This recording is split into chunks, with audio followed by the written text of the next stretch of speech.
स्वागत है। भगवान विष्णु के 25 अवतार सीरीज के पार्ट 10 में कपिल मुनि प्राचीन काल के महान ऋषियों में से एक थे। उन्हें सांख्य शास्त्र का प्रवर्तक माना जाता है और कई ग्रंथों में उन्हें भगवान विष्णु का अवतार भी बताया गया है। कपिल मुनि एक महान योगी और तपस्वी थे। उनकी माता का नाम देवहूति और पिता का नाम कर्दम मुनि था। देवहूति ब्रह्मा जी के पुत्र स्वयंभुवा मनु की पुत्री थीं। कपिल मुनि अपने माता पिता की 10वीं संतान थे। उनसे पहले उनकी 9 बहनें थीं। कहा जाता है कि बाल्यावस्था में ही कपिल मुनि ने अपनी माता देवहूति को सृष्टि और प्रकृति के 24 तत्वों का ज्ञान दिया था। उन्होंने अपनी माता को बताया कि मनुष्य का शरीर देवताओं के समान ही महान होता है, लेकिन उसके सही ज्ञान का होना बहुत आवश्यक है। उन्होंने ये भी कहा कि ज्ञानवान मनुष्य देवताओं से भी श्रेष्ठ हो सकता है।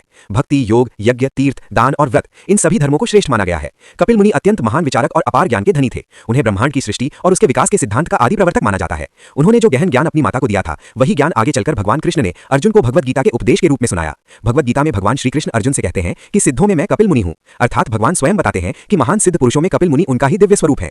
कपिल भगवान से जुड़ी एक प्रसिद्ध घटना राजा सगर के पुत्रों से जुड़ी है। राजा सगर ने अश्वमेध यज्ञ किया था। उनका यज्ञ का घोड़ा अचानक गायब हो गया। घोड़े को खोजते खोजते उनके 60,000 पुत्र पृथ्वी खोदते हुए कपिल भगवान के आश्रम तक पहुंच गए। वहां उन्होंने देखा कि घोड़ा कपिल भगवान के पास खड़ा है। उन्होंने बिना सोचे समझे कपिल भगवान पर आरोप लगा दिया। कपिल भगवान गहरे ध्यान में थे। जब उन्होंने आंखें खोली तो उनकी तेजस्वी दृष्टि से सगर के सभी पुत्र तुरंत भस्म हो गए। बाद में भागीरथ ने कठोर तप करके गंगा को पृथ्वी पर लाया। गंगा के जल से सगर के पुत्रों की आत्मा को मुक्ति मिली।